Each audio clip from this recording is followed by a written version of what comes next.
আমাদের ইমানে মাঝে মধ্যে জমকার ধরে, মাঝে মধ্যে দুর্বল হয়। কেন? আমরা অপরাধের কর্ম বেশি করি, অন্যায় কাজ বেশি করি, নিষিদ্ধ কাজ বেশি করি। এই কারণে আমাদের ইমানের স্বাদ, ইমানের নূর আমরা পাই না, নেক কাজ করতে ভালো লাগে না। এই কারণে ইমানের এই মুযাকারায় যখন আমরা মাঝে মধ্যে বসবো, ইমানটা আবার তরতাজা হবে, আল্লাহ ইমান বাড়ায় দিবেন ইনশাআল্লাহ। কারণ আল্লাহর কথা এটা, আল্লাহর কথা এটা।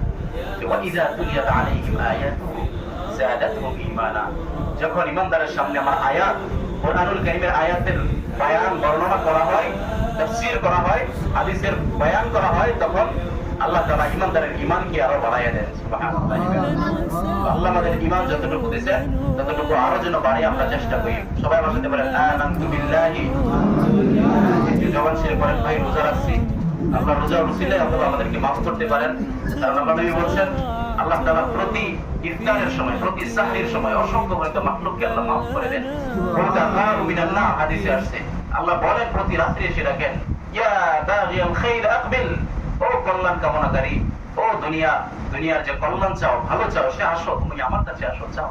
ওয়া বাগিয়াশ শার আকসির, আর অকল্যাণ কামনাকারী, তুমি থেমে যাও, আর অপরাধ করো না, তুমি থামো। আল্লাহ প্রতি রাত্রে রাখেন, প্রতি রাত্রে অসংখ্য গণিত মাখলুককে আল্লাহ মাফ করেন। ইফতারের পূর্ব মুহূর্তে আল্লাহ দোয়া কবুল করেন, মাফ করেন। এই কারণে আমরা চেষ্টা করি মাফি নেওয়ার। রমাদান চলে যাচ্ছে, আজকে 15 রমজান। আমি কি করতে পারলাম না পারলাম জানি না। অনেক মানুষ আছেন এখানে, অথবা 40 বছর কাটাই দিয়েছেন, রোজা পাইছেন, 40 বছর